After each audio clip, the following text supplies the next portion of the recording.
Hello everyone. Okay, let's move ahead. Next concept is concept of rotation. JEE point of view से भाई बहुत ज्यादा important है concept, ये ध्यान से समझना इसको। क्वेश्चन आते हैं इस पर, चलिए देखते हैं इसको होता क्या है। लेट सपोज हमारे पास एक कॉम्प्लेक्स नंबर है Z1, ठीक है, and this is what real axis. तो मान लिया ये जो कॉम्प्लेक्स नंबर है Z1, ये रियल एक्सिस के साथ अल्फा एंगल बनाता है, सही है। मतलब इसका जो आर्गुमेंट है वो क्या है, अल्फा है, ठीक है। अगर हमने इस कॉम्प्लेक्स नंबर को एंटी क्लॉकवाइज रोटेट कर दिया बाय एन एंगल थीटा, तो इसकी जो न्यू पोजीशन होगी लेट से वो ये हो गई Z2, सही है। आफ्टर रोटेशन Z1 क्या बन गया, Z2 बन गया, ठीक है। अब इधर देखो, let suppose Z1 is equal to R into e की पावर आयोटा थीटा, ऐसे लिखेंगे यूलर फॉर्म में। यहाँ पर आर्गुमेंट क्या है, अल्फा, ठीक है, समझ में आ रहा है। अब ये जो नया कॉम्प्लेक्स नंबर आया है, तो ये रियल एक्सिस के साथ पॉजिटिव डायरेक्शन में कितना एंगल बनाएगा, अल्फा तो पहले ही था, थीटा और हो गया, तो अल्फा प्लस थीटा, समझ में आ रहा है। तो अगर मैं इसको लिखूं Z2 को, वो कैसे लिखा जाएगा, R इंटू ई की power iota alpha plus theta, समझ में आ रहा है, ऐसे लिखा जाएगा यूलर फॉर्म में। अब इसको चलो उल्टा चलते हैं, जैसे R इंटू ई की power iota alpha into e की पावर आयोटा थीटा लिख सकते हैं, बिल्कुल लिख सकते हैं, यहां से यहां ऐसे तो जा ही सकते हैं, समझ में आ रहा है। अब इतना वाला पार्ट जो है ये तो आपका Z1 है, ठीक है, दिस इज Z1 मान के चल रहे थे हम, तो ये आपका Z1 आ गया, ठीक है, समझ में आ रहा है। तो बेसिकली हो क्या रहा है कि जब हमने e की पावर आयोटा थीटा से Z1 को मल्टीप्लाई किया, ठीक है, तो ये जो कॉम्प्लेक्स नंबर है ये रोटेट हो गया बाय एन एंगल थीटा, समझ में आ रहा है। बहुत सिंपल है यार, कुछ नहीं करना, जो भी कॉम्प्लेक्स नंबर है जितने भी एंगल से आप रोटेट कर रहे हो, ठीक है, तो e की पावर आयोटा थीटा से मल्टीप्लाई कर दो। e की पावर आयोटा थीटा से मल्टीप्लाई करने का क्या मतलब है, आपने Z1 को by an angle theta rotate कर दिया, ठीक है। अगर पॉजिटिव थीटा है तो एंटी क्लॉकवाइज, नेगेटिव है थीटा तो क्लॉकवाइज, समझ में आ गया। I hope it is clear. अब कुछ पॉइंट्स है, इनको देख लेते हैं। e की पावर आयोटा थीटा, इसको हम बोलते हैं रोटेशनल ऑपरेटर। क्या बोलते हैं, रोटेशनल ऑपरेटर, ठीक है, जैसा नाम वैसा काम, रोटेशनल ऑपरेटर, यानी कि ये घुमा के रख देता है। मल्टीप्लाई करोगे किसी भी कॉम्प्लेक्स नंबर को तो उस कॉम्प्लेक्स नंबर को क्या करेगा, घुमा के रख देगा, ठीक है। And it will rotate the vector with which it is being multiplied with N angle theta while protecting its magnitude, ठीक है। मैग्नीट्यूड पर कुछ फर्क नहीं पड़ेगा मल्टीप्लाई करने से, मैग्नीट्यूड जो पहले था वही रहेगा, बस आर्गुमेंट चेंज हो जाएगा। आई होप समझ में आ गया। नाउ नेक्स्ट पॉइंट देखो, इंपॉर्टेंट है भाई ये पॉइंट, ध्यान से समझना। Let's suppose we have 3 points A, B and this is let's say C, ठीक है। दिस इज Z1, A को हम रिप्रेजेंट कर रहे हैं Z1 से, B को रिप्रेजेंट कर रहे हैं Z2 से, और C को रिप्रेजेंट कर रहे हैं Z3 से, सही है। अब AB ये एक वेक्टर है, कैसे लिखा जाएगा, Z2 माइनस Z1 करके, क्योंकि डायरेक्शन B की तरफ है, ठीक है। तो position vector of B minus position vector of A, that is Z2 minus Z1। अब अगर हमें AB की डायरेक्शन में कोई यूनिट वेक्टर चाहिए, अगर AB की डायरेक्शन में कोई यूनिट वेक्टर चाहिए तो कैसे करेंगे, तो क्या करना होगा, ऑफकोर्स उसके मैग्नीट्यूड से डिवाइड कर देंगे, तो divided by magnitude of Z2 minus Z1, ठीक है।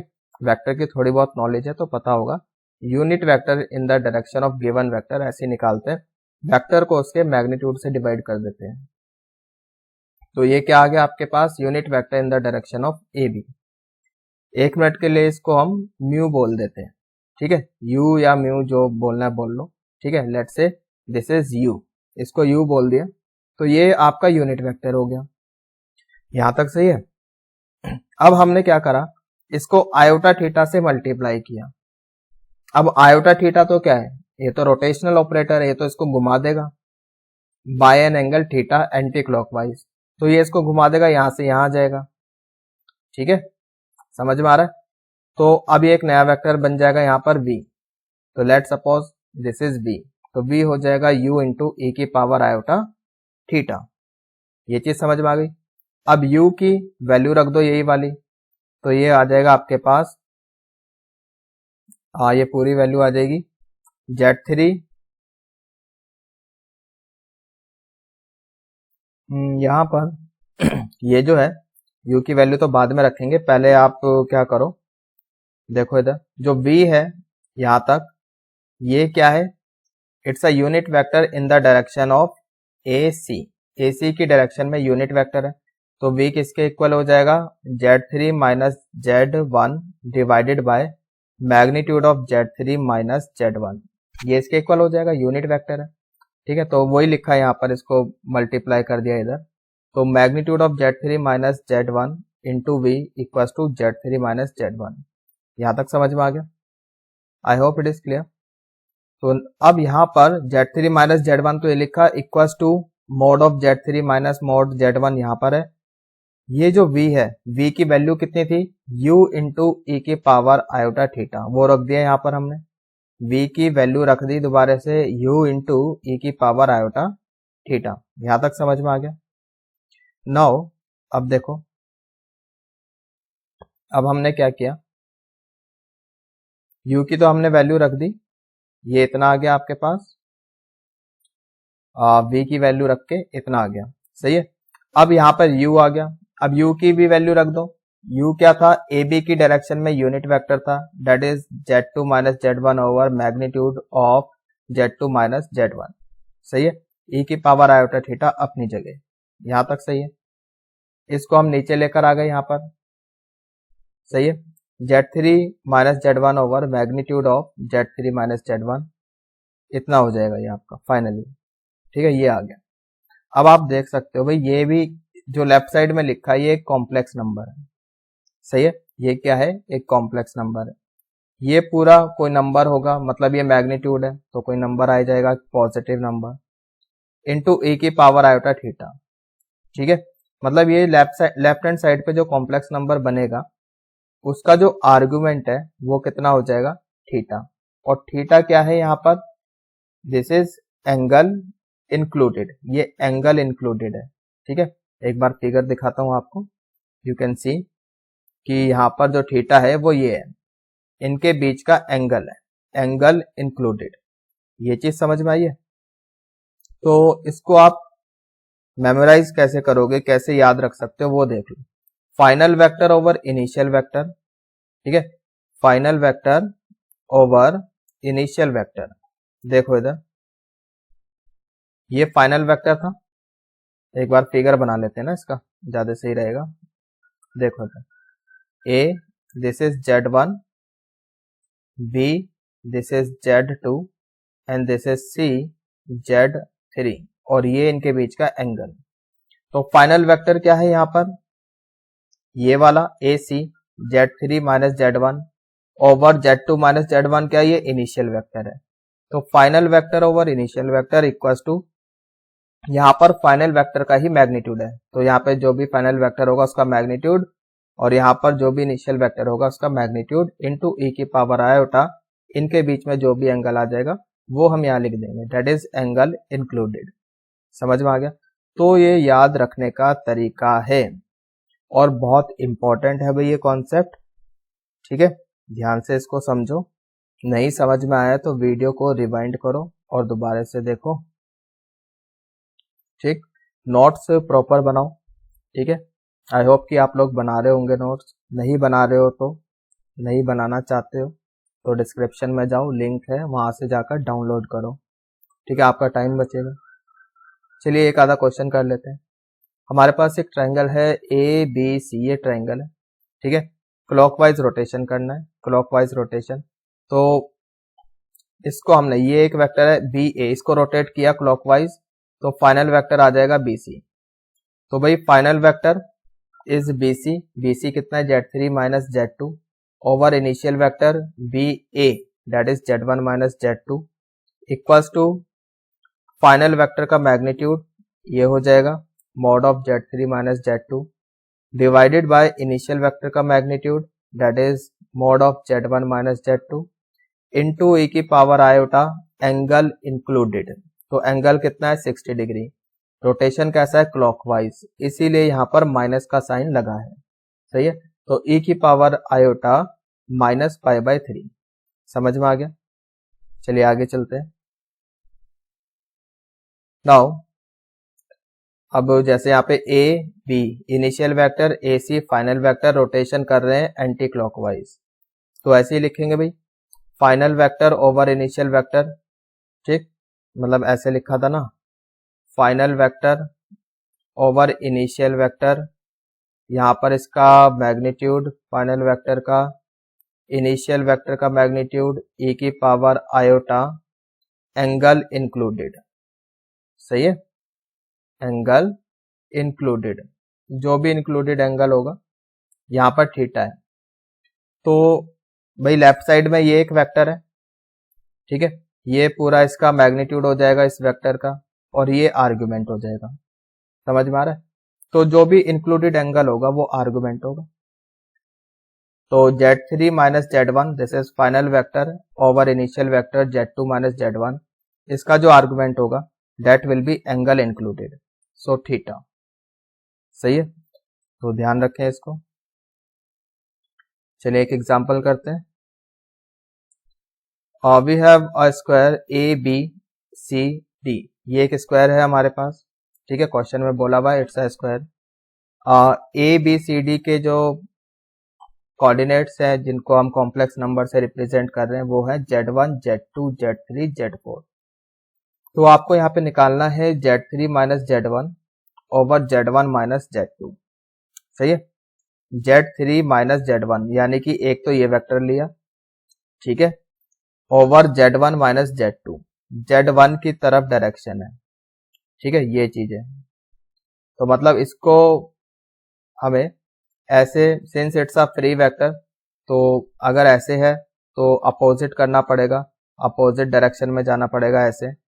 ठीक है, तो ये आपका Z2 माइनस Z1 हो जाएगा। समझ में आ रहा है।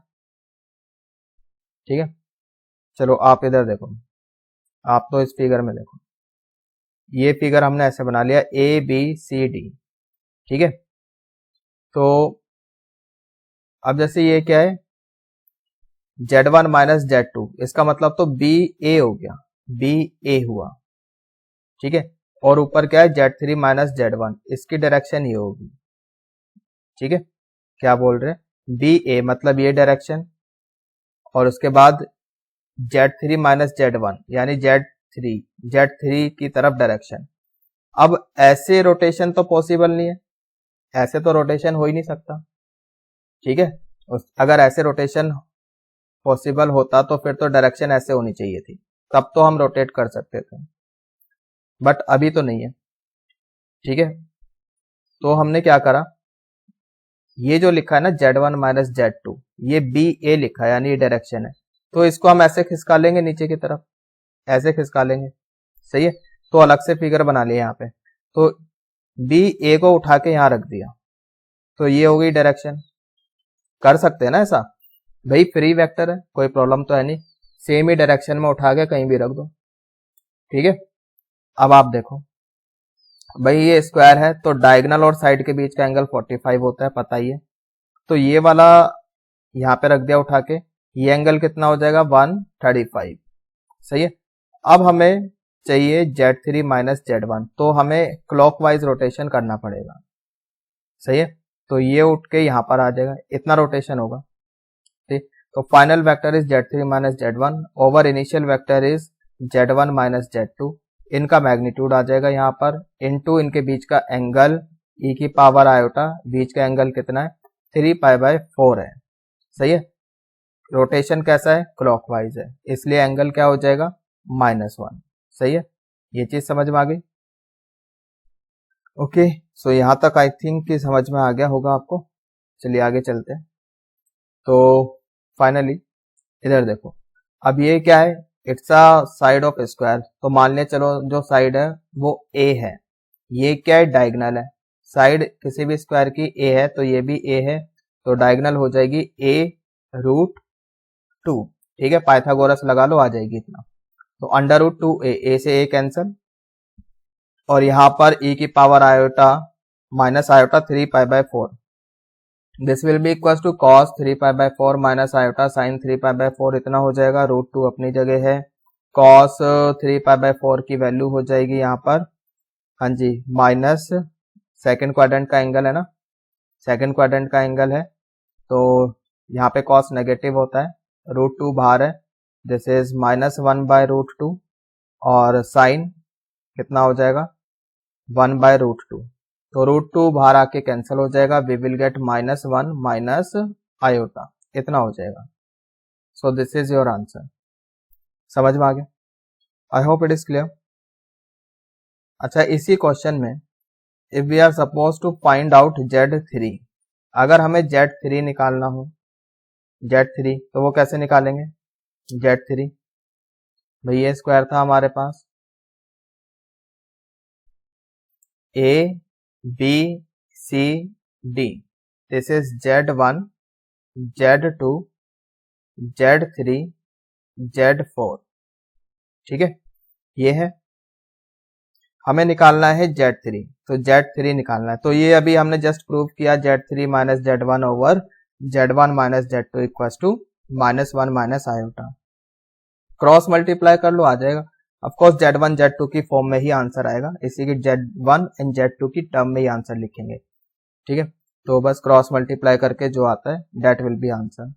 तो कर दिया, ये आ जाएगा भाई यहाँ से -Z1, ये इधर मल्टीप्लाई होगा माइनस आयोटा Z1, ये मल्टीप्लाई होगा प्लस Z2, फिर इसके साथ होगा, तो ये हो जाएगा आयोटा Z2। ठीक है, 4 टर्म्स, और ये वाला Z1 इधर आ गया, तो यू कैन सी कि Z1 Z1 कैंसिल हो गया, Z2 ये रहा, आयोटा कॉमन लेके Z2 माइनस Z1। ठीक है, तो Z3 इतना आ गया। तो इस टाइप के क्वेश्चन, ज्योमेट्रिकल क्वेश्चन आते हैं भाई कंपटीशन में, तो आपको करने चाहिए। ऐसा नहीं कि डर के भाई हो सकता है आपको बोरिंग लग रही हो, बट क्या करें, सिलेबस है, करना तो पड़ेगा ही, बोरिंग कुछ नहीं होता है, कंपलसरी है। Z4 निकालना है, अब Z4 बहुत इजीली निकाल सकते हैं, इस साइड को हमने रोटेट किया एंटी क्लॉकवाइज, तो फाइनल वेक्टर ही आ जाएगा। ठीक है, तो final vector over initial vector. ठीक है, मैग्नीट्यूड यहां पर रखोगे, मतलब अब मैग्नीट्यूड तो चेंज होने वाला है नहीं, वो तो पहले भी ए था बाद में भी ए है, तो कैंसिल हो जाएगा, और बीच में एंगल आएगा π/2, एंटी क्लॉकवाइज कर रहे थे पॉजिटिव, तो e की पावर आयोटा π/2। ठीक है, e की पावर आयोटा π/2 मतलब इसको आप ऐसे लिखोगे, cos 90 plus iota sin 90, cos 90 तो 0 हो जाएगा, sin 91 बच गया क्या आयोटा, तो यहाँ पर ओनली आयोटा बचेगा। सही है, तो Z4 निकाल दो यहाँ से, तो Z, ये बाकी टर्म इधर आ जाएगी, आयोटा वाली टर्म अलग कर दो। ठीक है, तो ये आ जाएगा 1 minus iota Z1 plus iota Z2। ठीक है, तो Z4 ही आ गया। I hope it is clear. Next question देखो, बहुत इंपॉर्टेंट है भाई, इसको एज अ स्टैंडर्ड रिजल्ट आप याद रखोगे। ठीक है, किसी भी इक्विलेटरल ट्रायंगल के लिए we have the condition Z1 square plus Z2 square plus Z3 square equals to Z1 Z2 plus Z2 Z3 plus Z3 Z1। ठीक है, एक ट्रायंगल है हमारे पास, इक्विलेटरल ट्रायंगल है, इक्विलेटरल ट्रायंगल है तो क्या क्या चीजें पता है कि साइड्स बराबर होंगी, दूसरा तीनों एंगल 60 डिग्री होंगे। सही है, तो ये कंडीशन है, ये हमें प्रूव करनी है, और वैसे you are suppose to memorise it. ठीक है, तो अभी तो प्रूव करके दिखा देते हैं। तो बी ए, अगर हमने BC को रोटेट किया एंटी क्लॉकवाइज, ठीक है, बाय एन एंगल 60 डिग्री, तो फाइनल वेक्टर मिलेगा B A, that is Z1 minus Z2, final vector over initial vector equals to magnitude आएगा इनका, वो कैंसल हो जाएगा बिकॉज सेम ही मैग्नीट्यूड है, सही है, बीच का एंगल कितना है 60, सो e की पावर आयोटा पाई बाय 3। तो let's say this is equation first, इसको इक्वेशन फर्स्ट मान लेते हैं, ठीक है। फिर Z2, अब ऐसे देख लो, AB, अगर हमने AC को रोटेट किया क्लॉकवाइज, AC को रोटेट किया क्लॉकवाइज, तो फाइनल वेक्टर मिलेगा AB, that is Z2 minus Z1, initial vector is Z3 minus Z1 equals to, यहाँ पे मैग्नीट्यूड आएगा फाइनल वेक्टर और इनिशियल वेक्टर का, है ना, तो वो कैंसिल हो जाएगा। और क्लॉकवाइज कर रहे हैं तो माइनस पाई बाई 3, सही है, इसको हमने 1 मिनट के लिए बोल दिया इक्वेशन 2, सही है। अब आप इन दोनों को मल्टीप्लाई कर लो, इन दोनों इक्वेशन को मल्टीप्लाई कर लो, तो राइट हैंड साइड तो कैंसिल ही हो जाएगी, बाकी सॉल्व कर लेना, आंसर आ जाएगा, ठीक है। आई होप इट इज क्लियर। बाकी तो यू कैन सी कि आपकी कैलकुलेशंस है और कुछ नहीं है। मल्टीप्लाई किया, राइट साइड में 1 हो गया, तो ये मल्टीप्लाई होगा एक बार इसके साथ ऐसे, वो तो बच्चों वाली बातें हैं, you can do it yourself, ठीक है। तो कर लेना भाई, इसको एक स्क्रीनशॉट वगैरह ले लो या वीडियो पॉज करो और करके देखो, इट्स अप टू यू। तो ये आ जाएगा finally Z1 square plus Z2 square plus Z3 square equals to Z1 Z2 plus Z2 Z3 plus Z3 Z1। What important is that you have to memorize this result, I am saying again and again, बहुत ज्यादा important है। अच्छा, इसी चीज को हम ऐसे भी लिख सकते हैं, ठीक है, Z1 minus Z2 whole square plus Z2 minus Z3 का whole square plus Z3 minus Z2 का होल स्क्वायर, ठीक है। 2 से दोनों साइड मल्टीप्लाई करो, ये सारी टर्म्स को लेफ्ट हैंड साइड लेकर आओ, ये फॉर्मूला बन जाएगा, ठीक है, समझ में आ गया। तो कभी भी मतलब 3 कॉम्प्लेक्स नंबर है उसमें ये रिलेशन है, तो फिर आपसे पूछा जा सकता है कि ट्रायंगल कैसा है, तो इक्विलेटरल ट्रायंगल है, and vice versa, equilateral triangle है तो ये कंडीशन है, सही है, या फिर ये कंडीशन है, ठीक है। MCQ more than 1 correct option में आ सकता है कि इक्विलेटरल ट्रायंगल के लिए क्या क्या कंडीशन है, एक तो ये हो गई और ये भी हो जाएगी, सही है, समझ में आ गया। हेयर Z1 माइनस Z0, मतलब ये भी एक कॉम्प्लेक्स नंबर है, ये भी और ये भी, मतलब ये जीरो नहीं हो सकते, ठीक है, ये खुद जीरो नहीं हो सकते, या and Z1 Z2 Z3 belongs to real number, not real, यहाँ पर कॉम्प्लेक्स नंबर, सही है। चलिए नेक्स्ट क्वेश्चन करते हैं। Next question is Z1 Z2 Z3 up to Z6, एक हेक्सागन है हमारे पास, A B C D E F and this, ठीक है, ये हेक्सागन है, रेगुलर हेक्सागन है, जिसका सेंटर है Z0 इसका सेंटर है। Then we have to prove that 6 Z0 square equals to summation Z1 square, ठीक है, समेशन Z1 स्क्वायर। तो हेक्सागन है, तो इसमें अगर हम इनको ज्वाइन कर देना, लुक ये है आपका एक इक्विलेटरल ट्रायंगल, और एक इक्विलेटरल ट्रायंगल बनेगा, ये हेक्सागन में 2 इक्विलेटरल ट्रायंगल बनते हैं बस, ठीक है। तो ये इक्विलेटरल ट्रायंगल है और ये भी इक्विलेटरल ट्रायंगल है, सही है।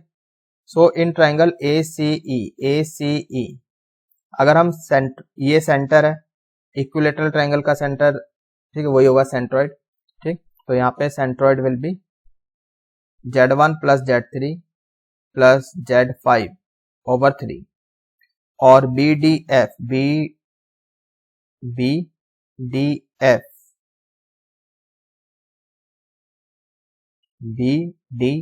ये वाला ट्रायंगल, ठीक है, ये भी इक्विलेटरल ट्रायंगल है, तो यहाँ पर भी जो ये होगा दिस इज सेंटर, तो ये ट्रायंगल का सेंट्रॉइड होगा, that will be equals to, यहाँ पर हो जाएगा ये आपका Z2, this is not Z0, सही कर लो, Z2 Z4 Z6, ठीक, डिवाइडेड बाय 3।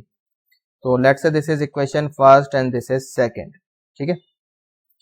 अब आप देखो ACE इक्विलेटरल ट्रायंगल है, इक्विलेटरल ट्राइंगल है, तो इक्विलेटरल ट्राइंगल के लिए कंडीशन क्या है अभी बताया था, तीनों वर्टेक्स जो भी है उनके स्क्वायर का सम।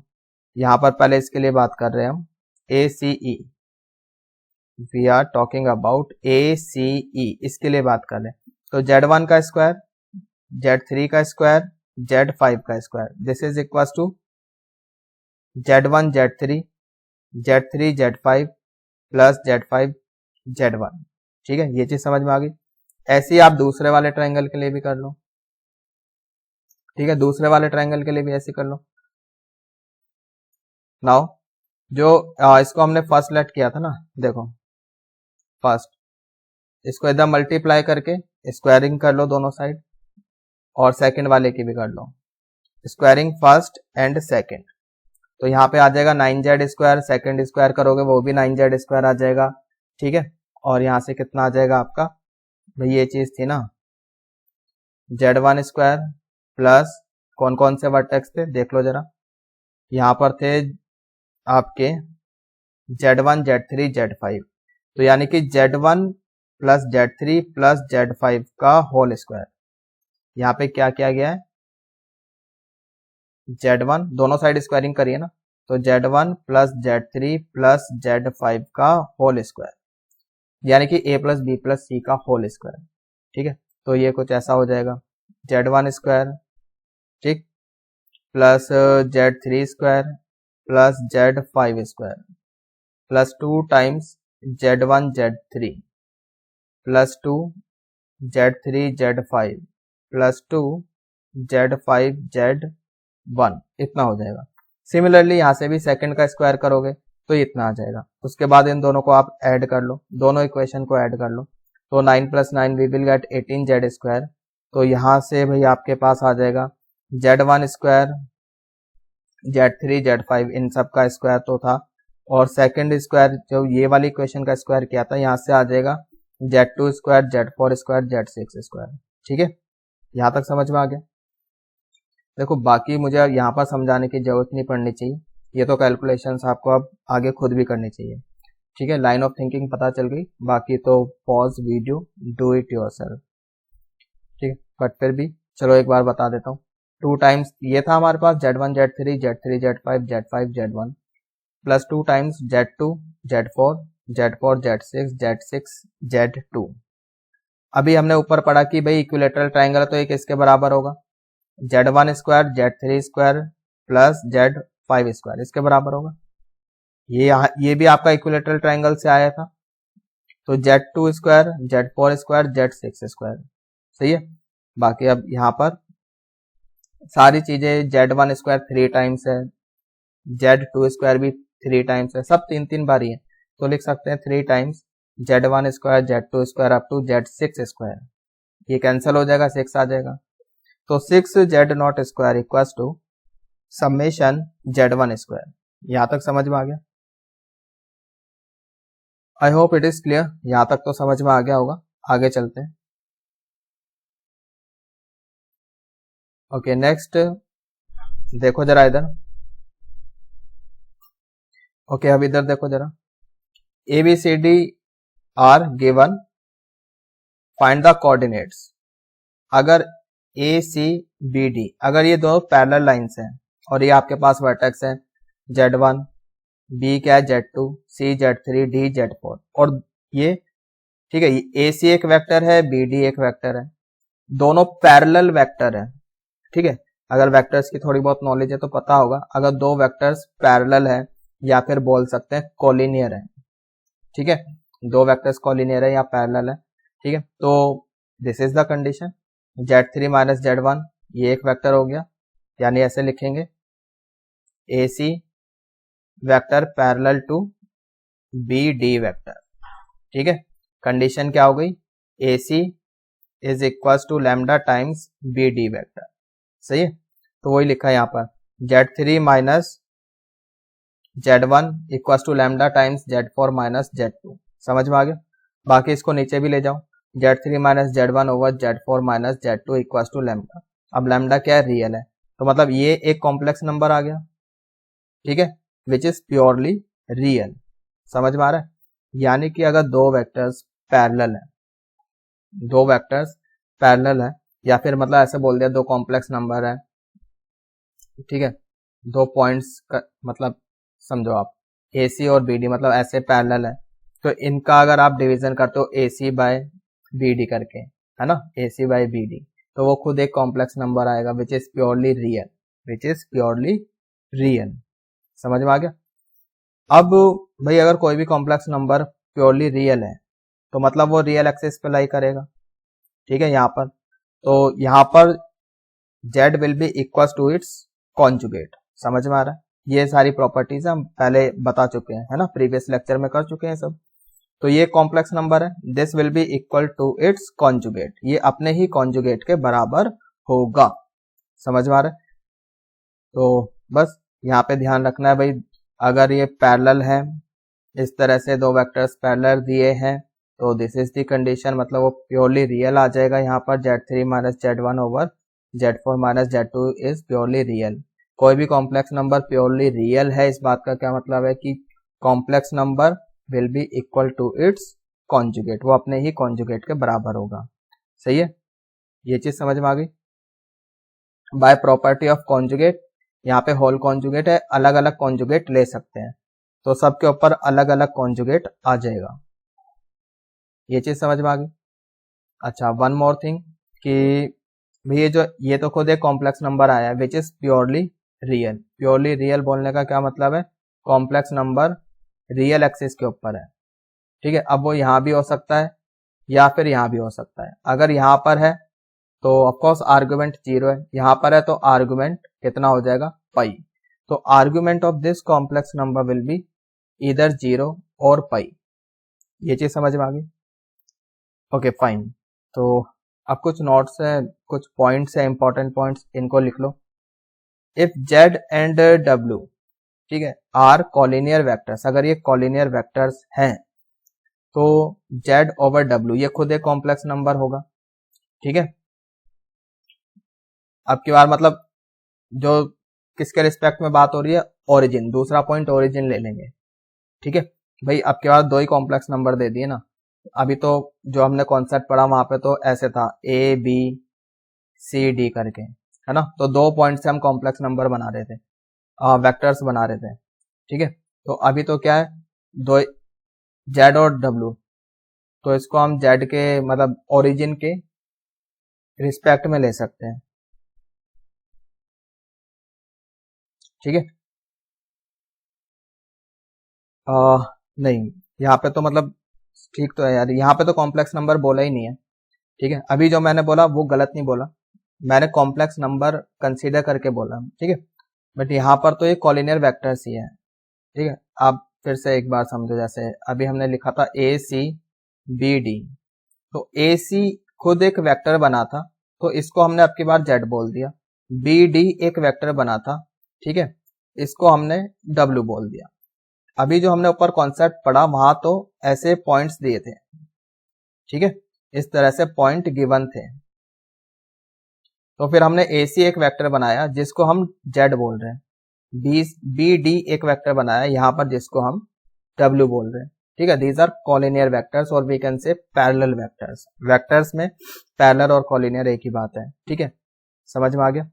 कॉलिनियर, अच्छा किसी को शक हो ना पैरेलल और कॉलिनियर एक ही बात कैसे? पैरेलल तो ऐसे होता है, ठीक है। अब वेक्टर्स में क्या होता है कि ये फ्री वेक्टर है, ठीक है। अब मान लो जैसे पैरेलल वेक्टर्स है तो फ्री वेक्टर है, तो इसको तो मैं कहीं भी ट्रांसलेट कर सकता हूँ, उठा के यहाँ रख दिया, तो ये क्या बन गए? कॉलिनियर वेक्टर बन गए, ठीक है।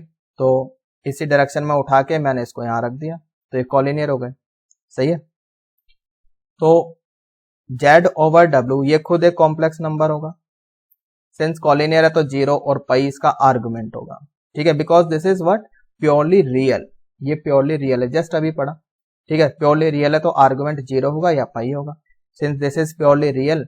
अगर प्योरली रियल है, ठीक है, अब आप समझो कि कभी भी क्वेश्चन में इस तरह से आ जाए z ओवर w, ठीक है, प्योरली रियल, तो उस बात का मतलब क्या है? वो दोनों कॉम्प्लेक्स नंबर कैसे हैं? वो पैरेलल हो जाएंगे या फिर कॉलिनियर हो जाएंगे, तो फिर आप ये कंडीशन लिख सकते हैं, या फिर ये कंडीशन दी जाए तो वाइस वर्सा ऐसे लिख सकते हो, ठीक है।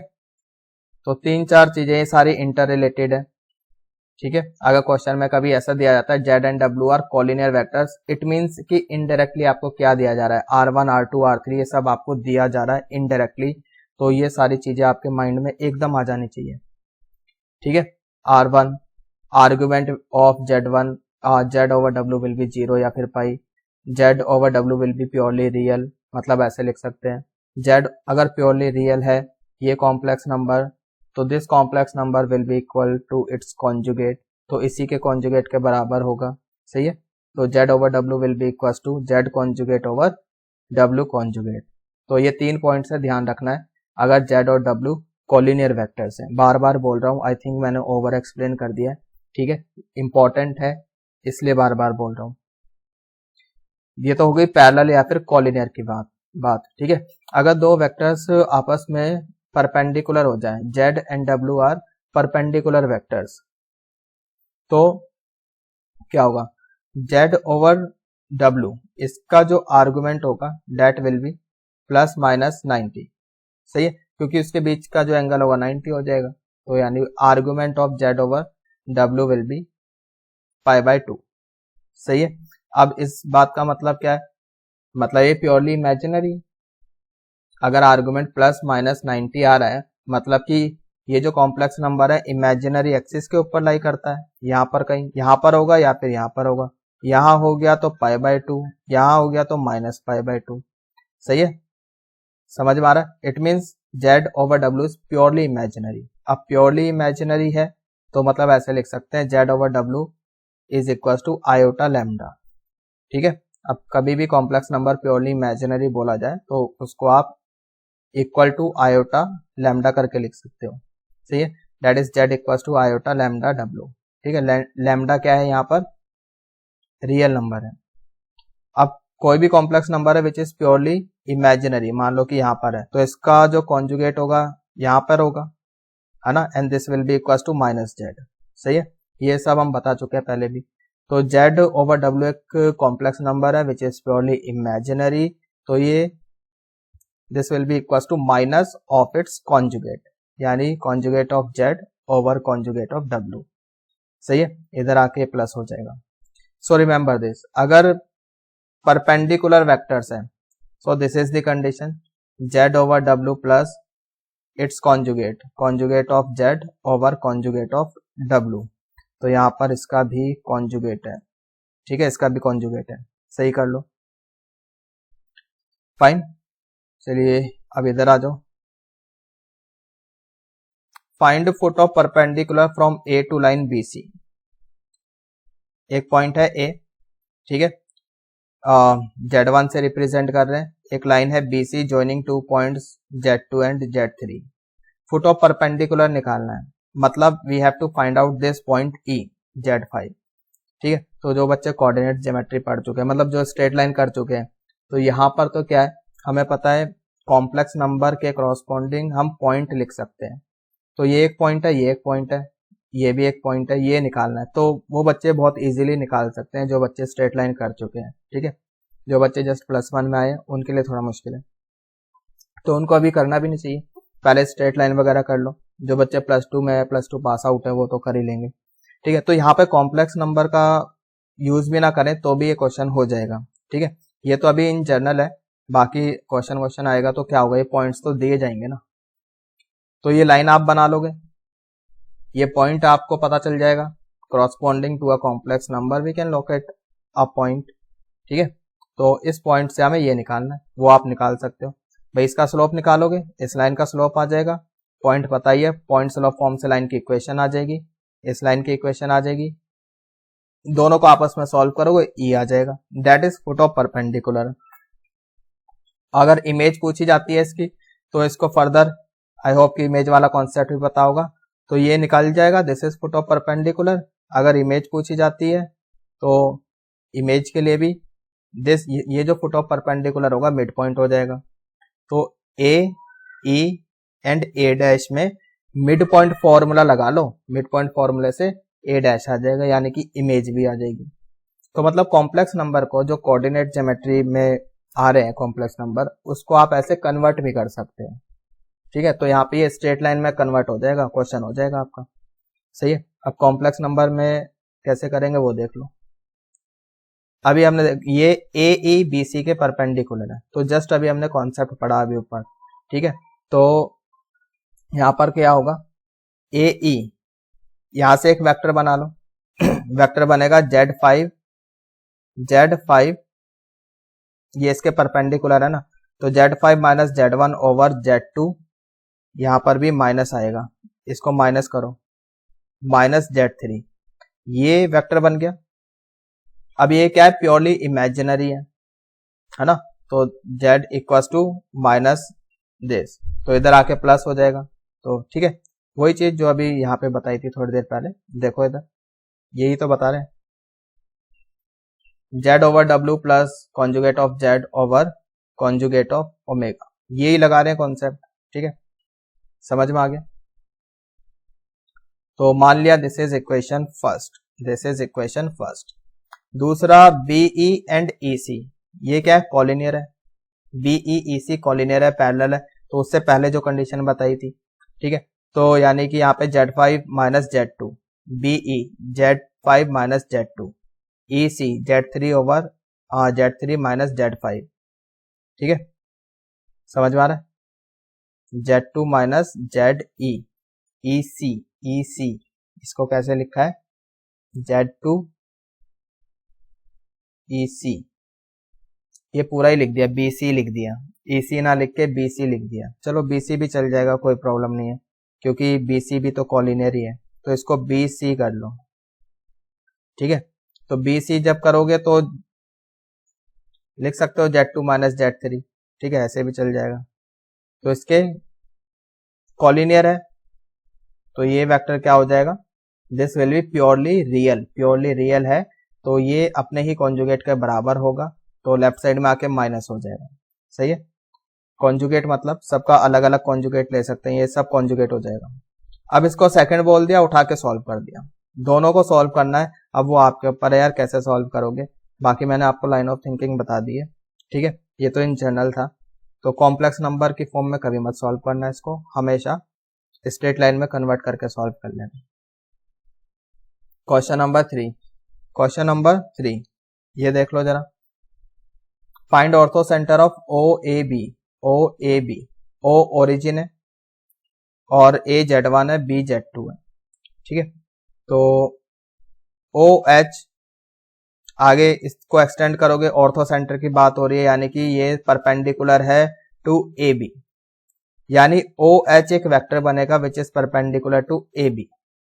सही है, तो OH ओवर AB, OH मतलब ZH, ऑर्थो सेंटर के लिए ZH ले रहे हैं। ठीक है, और ये हो जाएगा Z1 minus Z2 over Z1 minus Z2, perpendicular है, यानी कि ये जो वेक्टर बनेगा दिस इज प्योरली इमेजिनरी। ठीक है, यानी equal to minus of its conjugate, left side में आके प्लस हो जाएगा, प्लस इसी का कॉन्जुगेट, तो यहाँ कॉन्जुगेट आ गया। सही है, दूसरा अब ये जो AH है ये आगे चल के OB के परपेंडिकुलर है, तो AH कैसे बनेगा, Z, इसको ऐसे लिख लो, हाँ जी, इसके लिए कैसे लिख सकते हैं, complex number represented by H, इसको ZH बोल दिया, माइनस Z1, ये एक वेक्टर बन जाएगा। ठीक है, ZH minus Z1 divided by, अब ये वेक्टर कैसे बनेगा, Z2 माइनस, ये तो ओरिजिन है तो जीरो ही हो जाएगा, तो Z2। अब ये जो कॉम्प्लेक्स नंबर बना है दिस इज प्योरली रियल, अब प्योरली रियल है तो प्लस इसी का कॉन्जुगेट, तो इसी का कॉन्जुगेट कर दिया। ठीक है, सेकंड इक्वेशन, दोनों को आपस में सॉल्व कर लोगे, आंसर आ जाएगा। ठीक है, आई होप इट इज क्लियर। बाकी तो यार इसको भी आप स्ट्रेट लाइन में कन्वर्ट करके कर सकते हो, जो बच्चे कोऑर्डिनेट ज्योमेट्री कर चुके हैं, बार बार बोल रहा हूँ, वो इसको इजीली कर लेंगे। कन्वर्ट कैसे करना है मैंने बता दिया है भाई, कॉम्प्लेक्स नंबर के क्रॉसपोंडिंग आप पॉइंट ले सकते हो, तो बेसिकली आपको पॉइंट पता है 0 0, ये पॉइंट पता है, ये पॉइंट पता है, और तो सेंटर निकालना, तो बहुत इजीली आप निकाल सकते हो भाई। ठीक है, एल्टीट्यूड्स का ऑर्थो सेंटर क्या होता है, एल्टीट्यूड्स का पॉइंट ऑफ इंटरसेक्शन, तो एल्टीट्यूड्स की इक्वेशन निकाल लोगे, सॉल्व कर लोगे, H आ जाएगा। ठीक है, तो कॉम्प्लेक्स नंबर का तो यूज ही मत करना है, इसमें वैसे ही हो जाएगा। आई होप कि समझ में आ गया है, आगे चलते हैं। Next question is if Z1, Z2, Z3 are vertices of an isosceles right angle triangle at Z2, then we have to prove that Z1 square plus 2 Z2 square plus Z3 square equals to 2 Z2 Z1 plus Z3।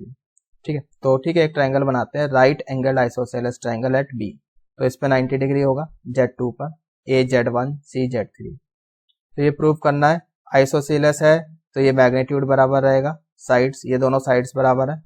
तो rotation concept लगा दो भाई, ऐसे anti clockwise rotate करते हैं, this is final vector.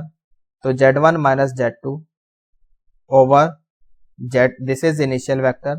ठीक है, equals to इनका मैग्नीट्यूड होता है बट यहाँ पर सेम ही है तो कैंसिल हो जाएगा, और इसके बीच का एंगल तो e की पावर आयोटा। अभी एंटी क्लॉकवाइज है तो प्लस π/2। ठीक है, क्लॉकवाइज भी हो सकता है, इसको मैं ऐसे भी बना सकता हूँ, तो माइनस π/2 प्लस माइनस π/2। ठीक है, अब e की पावर आयोटा प्लस माइनस π/2 मतलब प्लस माइनस आयोटा आ जाएगा। सही है भाई, e की पावर ऐसे लिखोगे ना, cos plus minus π/2 plus iota sine plus minus π/2। सही है, ये तो 0 हो जाएगा और यहाँ से प्लस माइनस आयोटा आ जाएगा बिकॉज साइन 90 तो 1 होता है। ठीक है, अगर ये माइनस है तो माइनस बाहर आ जाएगा। सही है, यहां तक समझ में आ गया? I hope it is clear. बाकी स्क्वायरिंग करके सॉल्व कर लो, ये आ जाएगा आपका। दोनों साइड स्क्वायरिंग कर लो, स्क्वायरिंग करो और खुद ही आप ट्राई करो। ठीक है, वैसे तो आपके सामने लिखा ही हुआ है, ट्राई क्या करोगे आप, ऐसे ही हो जाएगा। स्क्वायरिंग कर लो, इतना आ जाएगा Z1 square plus Z2 square minus 2 Z1 Z2 equals to minus, minus कैसे आ गया ये, क्योंकि यहाँ पर आपके पास प्लस माइनस क्या था, आयोटा स्क्वायर शायद, है ना, प्लस माइनस आयोटा था, ये था ना। स्क्वायरिंग करोगे आयोटा स्क्वायर हो जाएगा और वो हो जाएगा -1, तो उसी का ये माइनस बाहर आ गया। Z3 square plus Z2 square minus 2 times Z2 Z3। ठीक है, रीअरेंज कर लो जो प्रूव करना है उसके अकॉर्डिंग। तो Z1 square plus 2 Z2 square, ठीक है, Z2 स्क्वायर यहाँ पर है, ये इधर आ जाएगा तो plus 2 Z2 square plus Z3 square, ये भी इधर आ जाएगा राइट साइड, लेफ्ट साइड में, ये आपका इधर चला जाएगा, 2 Z2 कॉमन आ जाएगा, Z1 प्लस Z3 आ जाएगा। तो बस यही हमें प्रूव करना था, आई थिंक समझ में आ गया होगा। ठीक है, चलिए एक क्वेश्चन और कर लेते हैं। Next question is let Z1 Z2 be the roots of this equation. तो ये Z में क्वाड्रेटिक है और Z1 Z2 इसकी रूट्स है। Where P and Q may be complex number, ये कॉम्प्लेक्स नंबर हो सकते हैं। Let A and B represented by Z1 Z2 in the complex plane and if angle AOB is alpha and OA बराबर OB where O is origin, then we have to prove that P square equals to 4Q cos square alpha by 2। ये हमें prove करना है। ठीक है, क्या मतलब है इस क्वेश्चन का, देखो जरा। Z में हमें क्वाड्रेटिक दी है और Z1 Z2 इसकी रूट है जो कि कॉम्प्लेक्स प्लेन में कहीं है। लेट से Z1 यहाँ है, Z2 यहाँ है। ठीक है, AOZ2 ये क्वेश्चन में दिया हुआ है, this is equal to alpha, ये अल्फा है, ये it is given in question. सही है, समझ में आ रहा है? तो Z में आपको क्वाड्रेटिक दी है तो सम ऑफ रूट हो गया यहाँ से -P, प्रोडक्ट ऑफ रूट हो गया Q। सही है, ये चीज समझ में आ गई। अब यहाँ पे लगाओ आप रोटेशन कॉन्सेप्ट, तो Z2 हो जाएगा, Z2 will be equal to Z1 e की power iota plus minus alpha. ठीक है, एंटी क्लॉकवाइज कर रहे तो प्लस अल्फा, अगर क्लॉकवाइज करते तो ये होता माइनस अल्फा। समझ में आ गया? I hope it is clear. तो अब ये Z2 की वैल्यू उठा के यहाँ रख दो सेकेंड में। ठीक है, तो रख दी Z1 e की power iota plus minus iota alpha equal to Q। सही है, समझ में आ गया? ओके, तो ये इतना हो गया हमारे पास। Z1 स्क्वायर हो जाएगा ये इंटू e की power plus minus iota alpha बराबर Q। Let's say this is equation 4। और एक बार ये Z2 की वैल्यू उठा के यहाँ रख लो। ठीक है, तो देखो कितना आता है, ये आपके पास आ जाएगा। Z2 की जगह रख दिया Z1 इंटू ई की power plus minus iota alpha equal to minus P। Z1 common 1 plus e की power plus minus iota alpha equal to minus P। ठीक है, फिर दिस इज इक्वेशन 4। पहले तो आप स्क्वायरिंग कर लो, बिकॉज जो हमें प्रूव करना है ना वहां पे पी स्क्वायर है। अब पी स्क्वायर पिक्चर में कैसे आएगा, यहाँ तो ओनली माइनस पी है, तो इसका मतलब स्क्वायरिंग करनी पड़ेगी तभी पी स्क्वायर बनेगा। तो स्क्वायरिंग करी और फिर डिवाइड कर दिया, ठीक है, स्क्वायरिंग करके डिवाइड कर दो तो जेड स्क्वायर हो जाएगा, यहाँ भी जेड स्क्वायर है, ये कैंसिल हो जाएगा, जेड वन स्क्वायर और इतना आ जाएगा e की power plus minus iota alpha divided by 1 plus e की power plus minus iota alpha का whole square equals to Q over P square. अब this is nothing but a plus B whole square, वो आप expand कर लो, a plus B का whole square, ठीक है। तो ये इतना आ जाएगा, a 1 स्क्वायर 1 आ गया, b का स्क्वायर e की power plus minus 2 times iota alpha हो जाएगा, प्लस 2a भी करोगे 2 टाइम्स e की power plus minus iota alpha, ये हो गया, ठीक है। ये चीज समझ में आ गई। नाउ अब इधर देखो, तो न्यूमरेटर और डिनोमिनेटर को डिवाइड कर दो अब e की power plus minus iota alpha से, तो ऊपर तो 1 हो जाएगा, यहाँ पे ये भी कैंसिल हो जाएगा, यहाँ पे 2 बचेगा और 1 बाय दिस, तो e की पावर, ठीक है, माइनस प्लस आयोटा अल्फा और ये e की power plus minus iota alpha यहाँ से बचेगा। समझ में आ गया? Okay fine. So P square यहाँ आ गया भाई, क्यू ये ऊपर चला जाएगा आपका, सही है। अब इसकी जो वैल्यू है ना, इसकी वैल्यू कितनी आ जाएगी आप देखो, this will B cos alpha, ठीक। अब प्लस रखो या माइनस रखो, ये तो हमेशा कॉस अल्फा ही रहेगा, प्लस आयोटा साइन अल्फा, ठीक। फिर यहां पे अगर प्लस है आप ऐसे रखो e की power iota alpha plus e की पावर माइनस आयोटा अल्फा, तो ये हो जाएगा then plus cos alpha minus iota sine alpha. तो यू कैन सी ये कैंसिल हो गया, कॉस अल्फा ऐड हो गया तो 2 कॉस अल्फा आ जाएगा, ठीक है। तो वही लिखा हुआ है यहाँ पे कॉस 2 अल्फा। समझ में आ गया? नाउ 2 कॉमन ले लो, 1 plus cos alpha by formula trigonometry आती होगी, this will be equal to 2 cos square alpha by 2, तो 2 इंटू 2 4 हो गया। हेंस प्रूव्ड भाई, यही हमें प्रूव करना था, P square equal to 4q cos square alpha by 2। Hope it is clear. थोड़ा आई थिंक मैसी सा क्वेश्चन था, है ना, बट इजी था, इतना भी कोई मुश्किल नहीं था। नहीं समझ में आया एक बार दोबारा देखो, ठीक है, गिव अप नहीं करना है, दोबारा देखो। ओके बस आज इस लेक्चर में हम इतना ही करेंगे, ये तो हम अपने नेक्स्ट लेक्चर में कर लेंगे। Okay that's all for today for this lecture.